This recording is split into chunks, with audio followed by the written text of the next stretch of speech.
The rain pounded against Emma Reed's windshield like angry fists as she squinted through the blurry glass, desperately trying to make out street signs. Her ancient Honda sputtered in protest at the flooded streets, the wipers barely keeping up with the downpour that had turned Chicago into a watery nightmare.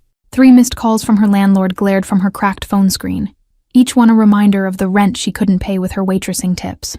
She'd taken the double shift tonight, hoping to make enough for at least half the payment, but the storm had scared away all but the most determined customers.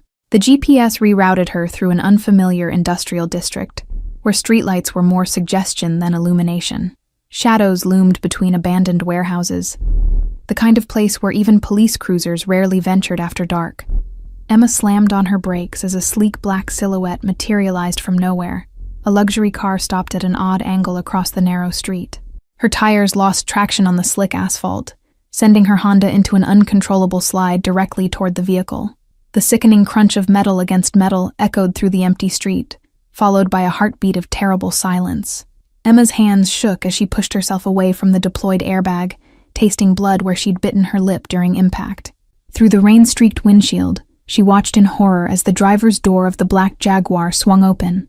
A tall figure emerged, his expensive suit seemingly impervious to the downpour as he approached her crumpled Honda with deliberate, unhurried steps. Light from a nearby street lamp caught his features. Sharp cheekbones, piercing eyes that seemed almost golden in the dim glow, and an expression that made Emma's blood turn to ice in her veins. This was not a man accustomed to inconvenience or patience. "I'm so sorry," Emma stammered as she fumbled with her door handle, finally pushing it open against the protest of bent metal. "I couldn't stop. The rain. I'll pay for everything, I swear." He said nothing as his gaze traveled from her trembling form to the considerable damage where her car had plowed into the Jaguar's passenger side. The silence stretched between them, broken only by the relentless drumming of rain on metal and concrete. Behind him, 2 other men emerged from the shadows, their stances and vigilant eyes marking them as something far more dangerous than business associates. One touched his ear, murmuring into what was clearly a communication device, while the other kept his hand suspiciously close to his jacket. "Please," Emma whispered, her voice nearly lost in the storm. "I don't have insurance, but I'll work it off somehow. I can't afford—" She stopped, as the man raised his hand in a gesture that commanded instant silence.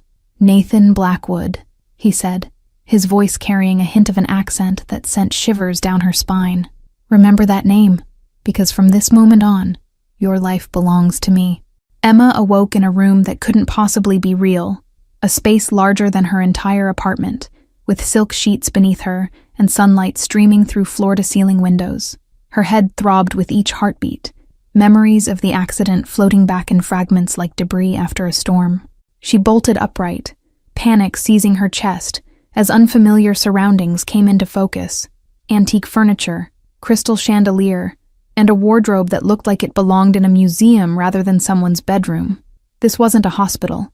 This was something far more dangerous. The door opened silently, revealing Nathan Blackwood in a perfectly tailored suit that emphasized his broad shoulders and commanding presence. In daylight, he looked even more intimidating, cold calculation in his eyes as he studied her like a scientist might examine a particularly interesting specimen. "Your car is totaled," he said without preamble, walking to the windows where he drew back heavy curtains to reveal a stunning view of Chicago's skyline from what must have been at least 30 floors up. "Mine will require extensive repairs, custom parts that aren't easily obtained." Emma clutched the silk sheets tighter, suddenly aware she was wearing clothes that weren't hers, soft pajamas that felt more expensive than anything she'd ever owned. "Where am I? Why didn't you just call the police or take me to a hospital?" A smile ghosted across his lips, there and gone so quickly she might have imagined it. "Police reports are public records. I prefer to handle my affairs privately, especially when they involve someone as intriguing as you." He moved closer, each step deliberate as a predator stalking prey. "You owe me $127,000 for the damage to my vehicle. By my calculations, at your current income, it would take approximately 9 years to repay, assuming you lived on nothing but air and goodwill." "That's impossible," Emma whispered, the blood draining from her face as the number echoed in her head. "I can't. There's no way I could ever pay that much." Nathan sat on the edge of the bed, close enough that she could smell his cologne, something expensive and masculine that made her head spin. "I'm offering you an alternative. Work for me, live here, and I'll consider your debt paid in 1 year. His eyes never left hers as he laid out her future like cards on a table. You'll attend social functions as my companion, manage certain aspects of my household, and in return, you'll want for nothing: clothes, food, protection. All I ask is your complete loyalty and discretion. Emma's mind raced through scenarios, each ending worse than the last. Running wasn't an option. He clearly had resources beyond imagination. Fighting would be futile against a man who commanded armed guards and lived in a penthouse fortress. And if I refuse? She asked, already knowing the answer from the predatory satisfaction that flickered in his golden eyes. Then I'll pursue every legal avenue to collect my debt. Your wages garnished, your credit destroyed, your future opportunities limited. His voice remained conversational, as though discussing the weather rather than systematically dismantling her life. 1 week into her new life, Emma learned that Nathan Blackwood wasn't just wealthy. He was powerful in ways that made the most influential businessmen in Chicago tremble. The whispers among the staff revealed fragments of truth. His family controlled shipping routes, real estate, and industries that operated in the shadows of legality. Each morning began with Jackson, Nathan's stern-faced head of security, delivering a schedule of her day's responsibilities.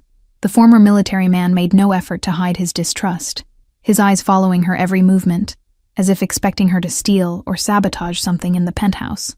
"You don't belong here," he warned her on the 3rd day, cornering her in the hallway with cold precision. "The boss has his peculiarities, but bringing in strays has never been one of them until you." The rules became clear through painful trial and error. Never enter Nathan's office without permission.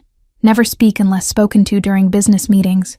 Never ask about the men who arrived at odd hours with unmarked packages and tense expressions. Each transgression earned her a cold stare that made her blood freeze. She discovered the extent of Nathan's surveillance when she attempted to use his private phone to call her former roommate. Within minutes, Jackson appeared as if materialized from thin air, silently confiscating the device and escorting her back to her gilded prison cell of a bedroom.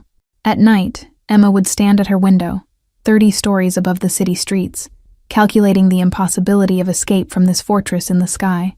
The door to her suite remained unlocked, a psychological trap more effective than any deadbolt or chain could ever be. Nathan himself remained an enigma, appearing and disappearing without warning, his moods shifting like weather patterns, sometimes almost cordial, sharing meals with her in companionable silence, other times distant and cold, when business calls interrupted their routine. Only his intense gaze remained constant, following her movements with predatory focus. She was required to attend meetings with his business associates, playing the role of decorative companion while absorbing fragments of conversation about territories, shipments, and competitors who had mysteriously relocated. The implications made her stomach churn with dread and unwanted knowledge. On the 10th night, the penthouse erupted with activity. When a bloodied man was carried into Nathan's private study, Emma caught a glimpse of medical equipment being rushed in before Jackson firmly closed her door, but the muffled sounds of pain and urgent voices haunted her until dawn. "You're beginning to understand now, aren't you?" Nathan asked the next morning, studying her face as she pushed breakfast around her plate. "This isn't a game, and I'm not simply an eccentric businessman with boundary issues." The first time Nathan took her to a formal event, he draped her in diamonds worth more than everything she'd ever owned and whispered in her ear, "Remember who you belong to tonight. Every man in that room would kill to take what's mine." It wasn't until she overheard an argument between Nathan and someone called the Commissioner that Emma fully comprehended the web she'd become entangled in, a criminal empire that reached into every corner of Chicago, with Nathan Blackwood as its ruthless, calculating heart. The first crack in Nathan's perfect facade appeared exactly 17 days into Emma's captivity, when he returned from a business meeting with knuckles bruised and eyes haunted by something that looked almost like regret. Without explanation, he poured 2 glasses of whiskey, handed one to her, and simply said, "Today was necessary but unpleasant." Snow fell outside the floor-to-ceiling windows, blanketing Chicago in pristine white that would soon turn gray with city grime. Emma found herself oddly comfortable in the silence between them, a strange intimacy and shared solitude as they watched the transformation of the urban landscape below. The next morning, Nathan informed her they would be visiting a property outside the city. No further explanation offered as his driver navigated through neighborhoods that grew progressively more run down. When they stopped before a brightly painted building with a playground, Emma's confusion only deepened. Children's laughter spilled from the doors of what appeared to be a community center, their faces lighting up when they spotted Nathan's imposing figure. To her astonishment, his cold mask melted away, as a small girl with braids launched herself into his arms with complete trust and affection. "Mr. B funds everything here," whispered a woman who introduced herself as the center's director. "Without him, these kids would have nowhere to go after school, no meals, no tutoring. Most of them come from homes where survival takes priority over education." Emma watched in stunned silence as Nathan helped a young boy with multiplication tables, his patience seemingly endless as the child struggled with concepts that wouldn't come easily. This was a different man than the one who ruled his criminal empire with calculated precision and merciless efficiency. Later, as they toured the facility, the director explained how an anonymous benefactor had purchased the building 5 years ago, when developers threatened to demolish it for luxury condos. Emma didn't need to ask who that benefactor was. The answer was clear in the children's familiarity with Nathan. "My father believed charity was weakness," Nathan said quietly, as they drove back to the penthouse, his eyes fixed on the passing cityscape rather than meeting her questioning gaze. "He taught me that compassion had no place in our world." The unspoken implication hung between them, that Nathan had chosen to defy this teaching in his own careful, guarded way. For the first time, Emma saw the outline of a human being beneath the monster she'd been living with, complicated and contradictory. That night, Jackson delivered a thick folder to her room, documents about the community center's operations, financial statements, program descriptions, and a handwritten note from Nathan. "Your degree in social work. Make it better." It wasn't a request, but a command wrapped in unexpected opportunity. Emma spent days poring over the center's programs, identifying gaps in services and creating proposals for improvements. When she finally presented her ideas to Nathan, his golden eyes studied her with an intensity that made her heart race for reasons she wasn't ready to examine. "Impressive," was all he said, but the approval in his voice sent an unexpected warmth through her chest, a dangerous feeling for someone who should be plotting escape rather than seeking validation from her captor. The first warning came in the form of a black envelope delivered directly to Nathan's private elevator, a breach of security that sent Jackson into a controlled fury of background checks and interrogations. Emma watched from the periphery as Nathan opened the message, his face revealing nothing while his body tensed like a coiled spring. That night, the penthouse transformed into a war room. Men in expensive suits with hard eyes gathered around Nathan as he issued orders, in a voice too low for Emma to overhear from her position by the windows. Only fragments reached her. "West Side warehouses. Double the guards. Informant in our ranks." The atmosphere in the penthouse changed overnight. Additional security personnel appeared at every entrance. Emma's movements became more restricted, and Nathan's rare moments of almost warmth vanished beneath layers of cold calculation and barely controlled rage. Something was unraveling in his carefully constructed world. "The Riveras are making a play for our territory," Jackson explained curtly, when Emma found him checking the penthouse's security systems for the 3rd time that day. "They think the boss has grown soft because of you, a distraction that makes him vulnerable." Emma's blood ran cold at the implication, that her presence had somehow weakened Nathan in the eyes of his enemies, that she had become leverage in a game where the stakes were measured in blood and territory rather than dollars and cents. The weight of unintended consequences settled on her shoulders like concrete. She wasn't prepared for the sound of gunfire that woke her in the dead of night, distant at first, then alarmingly close as shouted commands echoed through the penthouse corridors. Emma froze in terror as her bedroom door burst open, revealing not Nathan or Jackson, but a stranger with cold eyes and a gun pointed at her head. "Get up," the man ordered, his accent thick with Eastern European consonants. "You're coming with me now. The boss wants to send Blackwood a message he won't forget." Before Emma could scream, the window behind her attacker exploded inward, spraying glass like deadly confetti across the room. Jackson appeared through the shattered opening, his movement so swift and lethal that Emma barely registered what happened, until her would-be kidnapper lay motionless on the floor. "We need to move you," Jackson barked, already pulling her toward the door with an urgency that made her stumble. "The building's compromised. Rivera's men are on 3 floors in the roof. Nathan's orders are to get you to the safe house immediately." The journey through the penthouse became a nightmare of smoke and shadows, as Jackson guided her through service corridors she hadn't known existed. Twice they froze as armed figures passed nearby, and once Jackson silently eliminated a man who turned the wrong corner at the wrong moment. They reached the underground garage only to find Nathan surrounded by 3 attackers, his normally immaculate suit torn and bloody as he fought with the calculated precision of someone trained in violence since childhood. The cold efficiency of his movements should have terrified Emma, but instead, she felt a surge of something dangerously close to admiration. The moment Nathan saw her, something shifted in his expression, relief quickly replaced by horror as he shouted, "Behind you!" Emma turned just as Jackson shoved her roughly aside, taking the bullet meant for her with a grunt of pain that seemed impossibly small for such a devastating wound. The world narrowed to chaotic fragments, Jackson collapsing against her, Nathan's roar of fury, the deafening echo of gunfire in the concrete garage, and then Nathan's arms around her, pulling her toward a waiting car as bullets sparked against metal nearby. "Stay with me," he commanded, his voice raw with an emotion she couldn't name. The safe house was a nondescript brownstone in a quiet neighborhood, its ordinary exterior concealing reinforced walls, bulletproof windows, and a security system that would make government agencies envious. Emma's hands wouldn't stop shaking as Nathan's personal doctor extracted the bullet from Jackson's shoulder. "Will he survive?" she whispered, watching the normally intimidating security chief look suddenly vulnerable on the makeshift operating table. The doctor's grim nod offered little comfort as he worked with practiced efficiency that spoke of too much experience with gunshot wounds.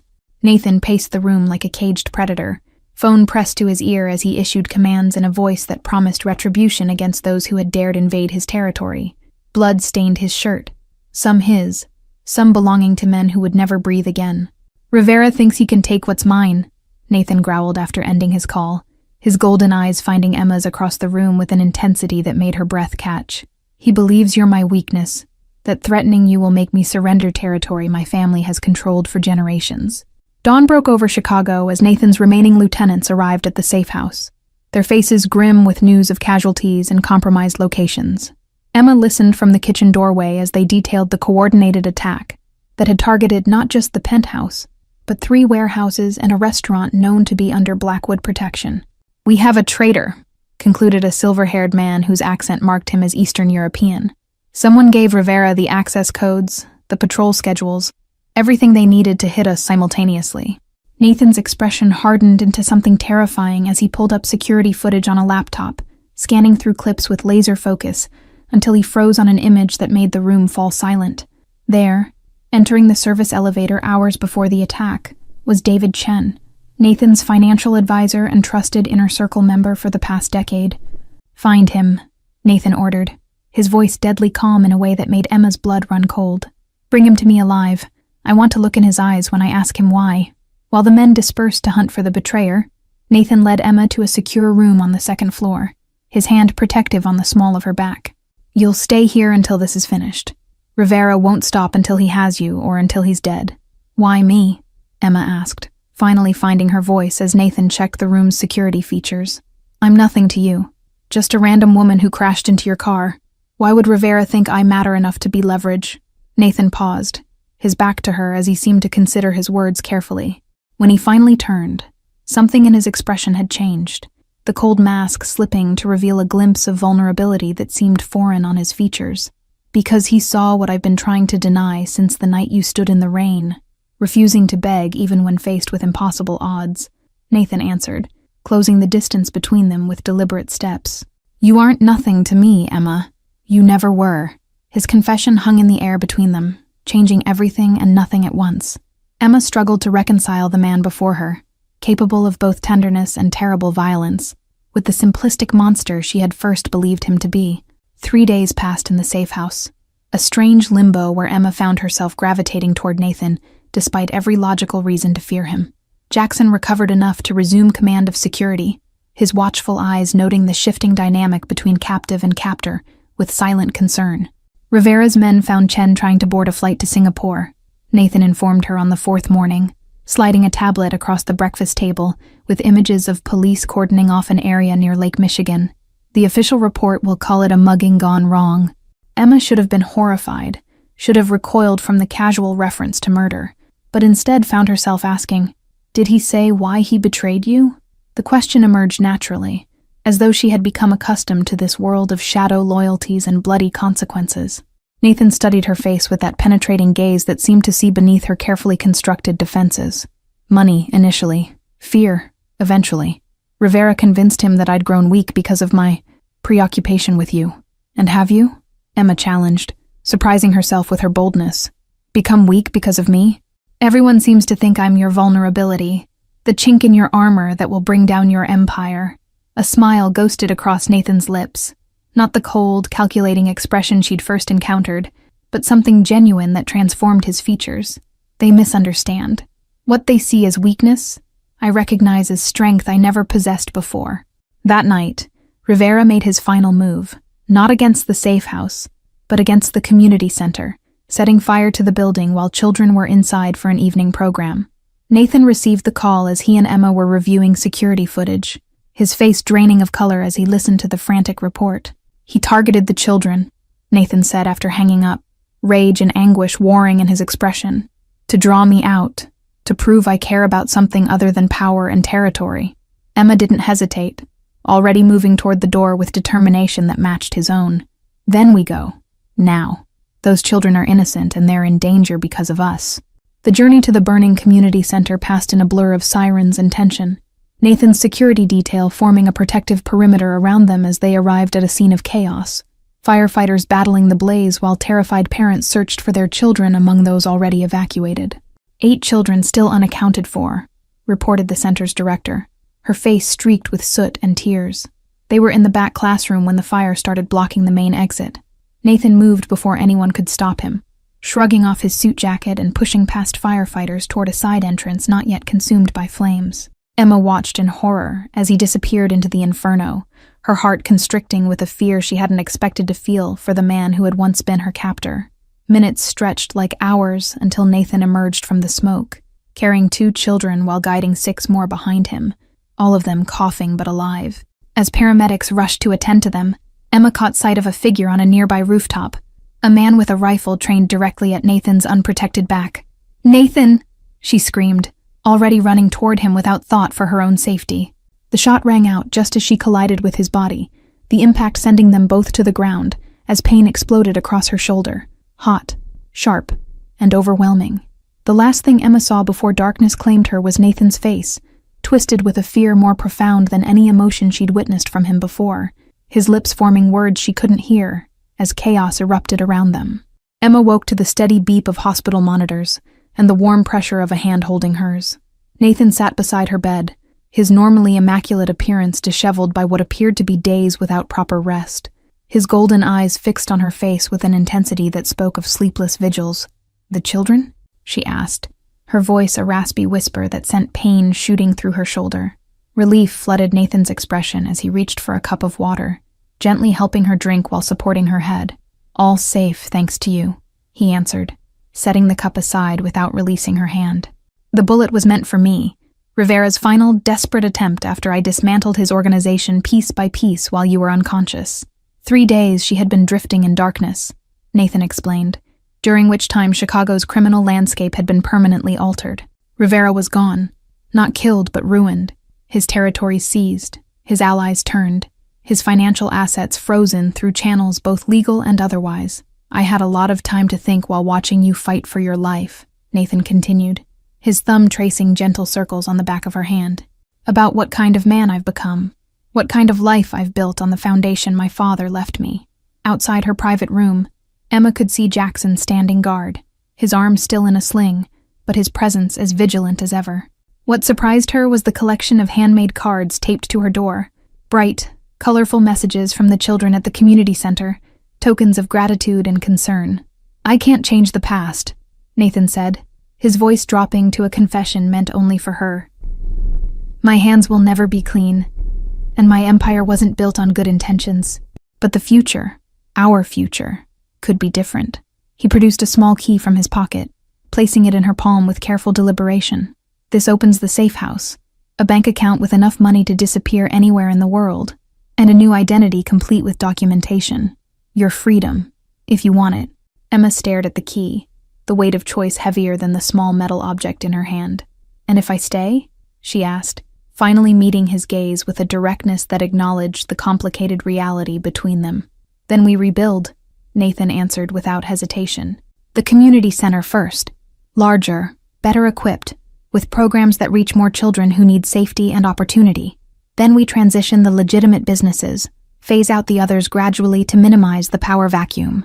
It wasn't a perfect solution.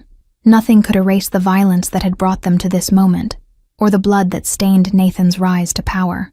But in his proposal, Emma recognized something revolutionary, not redemption, but evolution, the possibility of creating something better from a foundation built in darkness. 2 weeks later, Emma stood beside Nathan at the groundbreaking ceremony for the new community center, her arms still in a sling but her stance strong as they pushed golden shovels into soil rich with promise. The children from the center surrounded them, their faces bright with hope for a future they could now imagine. Partners, Nathan had called them when she'd handed back the key to freedom, choosing instead to stay and help shape something new from the ashes of his empire. Not captive and captor, not victim and villain, but equals in the complex work of transformation. That night, as they stood on the balcony of the rebuilt penthouse, looking out over the city that had nearly destroyed them both, Nathan took her hand with a gentleness that still surprised her. "I never thought I'd find someone brave enough to see the monster in me and stay anyway." Emma turned to face him, no longer afraid of the intensity in his golden eyes, or the power he commanded. "I see all of you, the darkness and the light, and I choose both, because that's what makes you real." As his lips found hers in a kiss that felt like coming home after a lifetime of wandering, Emma realized that some collisions were meant to change trajectories forever, some accidents designed by fate to create something neither person could have built alone. Thank you all for following this story. If you enjoyed it, please write in the comments where you're watching from, and don't forget to like, subscribe, and share this video, as your support is crucial for me to continue creating content here.